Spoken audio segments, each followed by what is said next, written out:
So, after laying down 2 layers of obsidian above the village, you can see we got an iron gnome there. He's close enough to generate over the village. I have started laying in lava from the nether, just gathering lava out of the nether and bringing it up in pails. Laying it down. And I thought of it after the fact, but I think this will enhance my trap for a raiding group, especially the 7th wave, the hardest one, when I set off my TNT explosions. I've also been doing some experimenting with putting barriers up that, if they pass through them, will give them damage. I'll be interested to see if they actually cross through sweet berries to get to the area above the bell. The bell, of course, is in the center of this large square that represents my village on layer 50. But after finding all that obsidian down in the mine and coming back up to lay it in here, I realized, you know what, I still got several layers. I'm going to have them walking on the surface. It'll be a layer of soil. Directly below that will be a vacant layer, and directly below that, so the 3rd layer down, will be another layer of soil that's interlaced with the TNT and redstone trails laid, repeaters and stuff, coming for where my hiding position will be, or where I'm battling from. And my intention is to just simply throw a lever and activate all the redstone lines, and thus dealing damage to that wave. If I lay it out right, it should destroy everybody in it, and those that don't die in the explosions will fall down into the lava. That's my plan.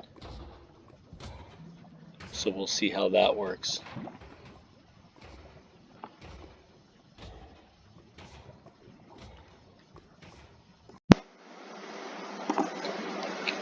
Okay, so I've progressed on creating my trap for the raid group. This switch here is going to be my trigger. It's in my stairwell going down to my cellar. And what I've done is I've completed installing my obsidian. This is the opposite side of the trigger right here, the redstone. Got some repeaters. And basically I'm just going to carry a current to my TNT. This will be the subfloor. This is completely above my village. There's one layer of gap, and then there is a layer of, there's 2 layers of gap. Then there's a layer of lava, and then 2 more layers of obsidian completely covering the roof of my village. So I am going to do a test on this shortly. First I want to put the surface soil in, because I want something that's easy to destroy and create an open area, and hopefully anything that would be within the bounds of this squared out area would fall down into lava. That's my plan anyway. So we'll see how that goes here in a few minutes. I'm going to have to spend some time and put in the soil.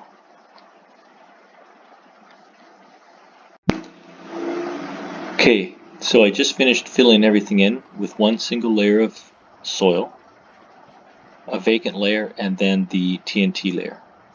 And what I did is I marked 2 squares in from the edge of the pit. So the edge of the pit is actually right here. So I went 2 squares in, put in a torch. What I'm going to do is I'm going to relocate the sweet berries so that there's 1 row inside of that diameter. And then any of the raiding group that walks through the little openings I'm going to leave for them and is wandering around, it will resist going back out because it's trying to get to the bell, and the bell is in the center over here. So at least this is my assumptions. So I'm going to just relocate the sweet berries, and then I'm going to do a test blow and see what happens. See how effective this is. Once again, the reason why I'm wasting all these resources is because, well, I'll actually get enough sweet berries that I'll be able to plant them. No problem. There'll be lots of extras because I'm going to not only be making a smaller ring, but I'll get lots of extra seeds. But I want to make sure that this is actually going to work, because once I trigger a raid in hardcore mode, I either win it or I die, in which case that's it. That's it for this game. So here goes nothing. I'll do the sweet berries and then we'll trigger it. Oh, there's monsters generating because I didn't lay enough torches. That guy ran right through the opening that I left for him. Man, can zombies ever spot you from a long ways away. And I got a phantom coming. Well, I'll fix that. I'll just go inside. I can't even end my video because I'm busy at the moment. Alright. We'll end this. Move the sweet. Alright, that's it for repositioning the sweet berries. And I've left 3 routes into the area. I've sealed off the ones that are closest to where my cellar entrance is. And left one on either side here, and then one over in the far corner. So depending on which way a raiding group spawns, they usually spawn a few squares away, and then we'll start working their way towards this village center. So unless they spawn in my gardens and stuff, which I don't think they will, but even if they did, they're still going to try to go into there. I just have to remain hidden or out of their ability to see me. And I still got to build a structure here so that I can use my archery to defeat the first few waves, because obviously this is designed for the final wave. Because once it's used, there will be no more, it'll be useless after that, because they will not jump down to the bottom to try to get into the village. They'll just be wandering around the edge, in which case I still got to manually kill each one at a time. I also considered building some iron gnomes in the time being to just walk around in here. They would be able to help me out in the first few raids. There's no reason why they couldn't, and I don't think they'd wander too far because of the sweet berries. I haven't tested that yet. I will be testing that on the rebuild to see if iron gnomes maintain a position in there. If they do, then I'll obviously use my pumpkins and my iron, and we'll build a whole bunch. So here we go. Fire in the hole.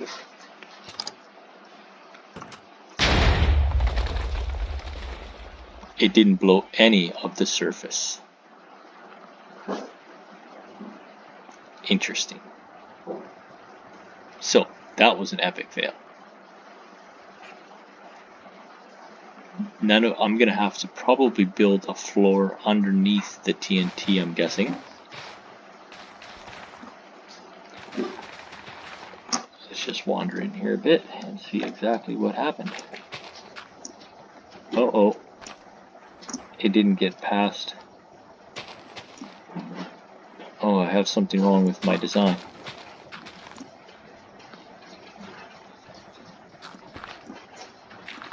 What is going on here?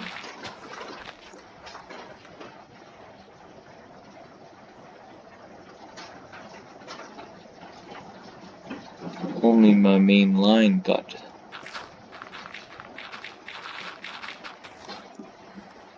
I'm still energized to here.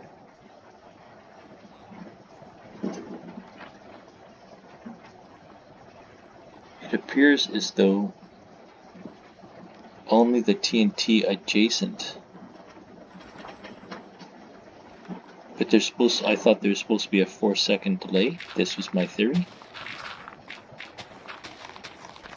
Before they actually fire. So that should have given enough time for power.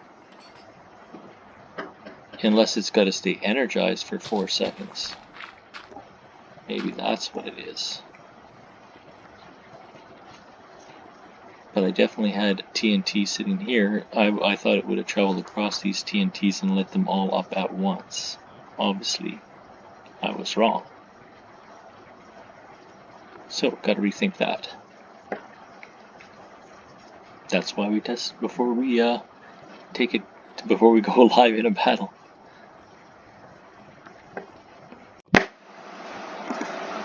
Okay, so I figured out what the problem is, and it's something that I was unaware of. I haven't done a lot of studying with this TNT, but I actually just set off another one, and here's what happened. I have to put material underneath and alongside the TNT so that it can't fall. So I just took some soil, and I went like so. Since I'm still hot, I backed away a bit, and I got ready to run.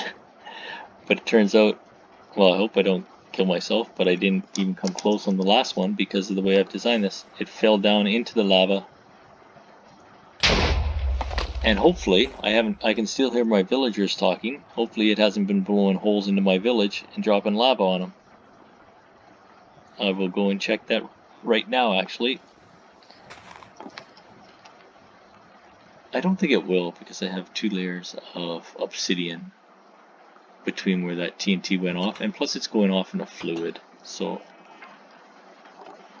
I don't think it's going to be very effective. But I will have to do a rebuild and put some cobblestone or something directly below the TNT so that it either bounces up.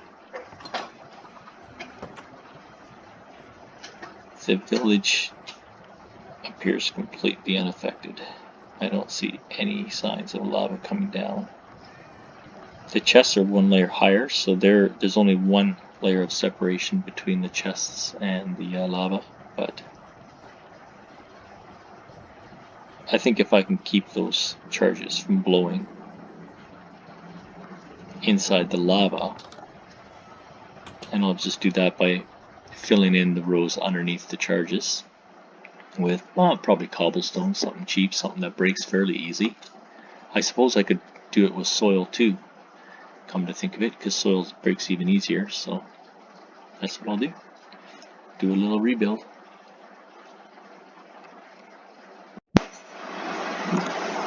Okay, this is the new layout.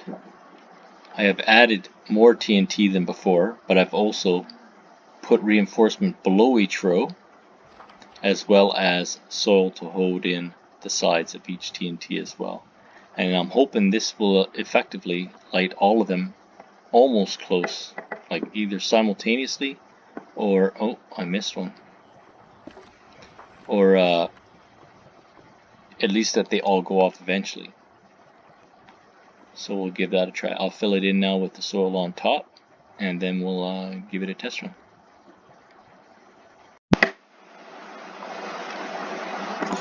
Okay, I've finished filling in the surface now, and I put the sweet berries back around. Just want to remind everyone that the sweet berries are inside the dimensions of the lava by 2 rows. So every sweet berry, there's 2 rows of sweet berries, making a cube around the center of the flag, or the center of the village, where the bell is. So hopefully, when this test is over, most of the sweet berries will be taken up, because that will mean that my explosion zone extended completely over the lava. But creatures will be, hopefully, when the time comes, within the bounds of the sweet berry. So all of them should fall directly into lava, if this goes well. So what I'm doing now is I'm actually waiting for nightfall. It's getting close, so I'll start the video again once it's nightfall. I'm going to wait to see some creatures develop in there. I don't have torches in the center, so I'm hoping to at least get a skeleton or something show up during the night, and then I can see the remnants of what's, like, if it survives, it'll give me an indication that there's still a problem with the way I've got this set up.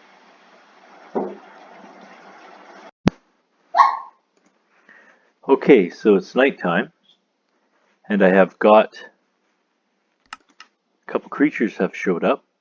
So what I'm going to do is, oh, I don't have my bow on me. I was actually going to take my bow and try to shoot one, but that's all right. We've got a couple creatures over the pit above the village right now. So I've actually moved my switch up here so I can witness this.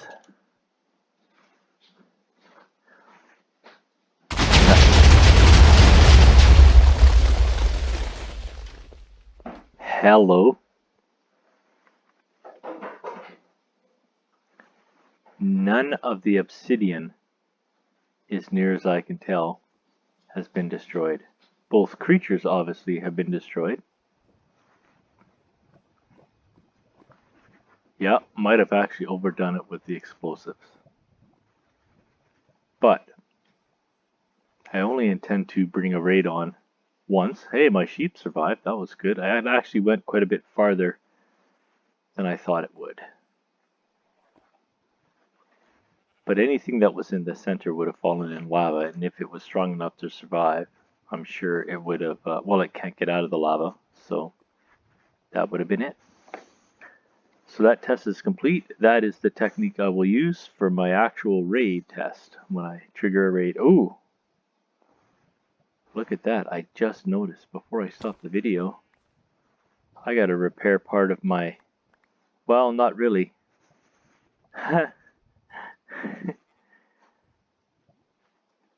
It looks like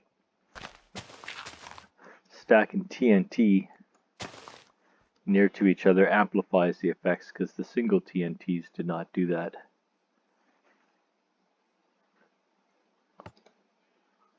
I'm not sure when my door's propped open. Is it? That might be a glitch in the... Oh, it's because I got a switch above it. My switch is sitting right above... Oh yeah, no, we took some effects. It's blowing some stuff off. So,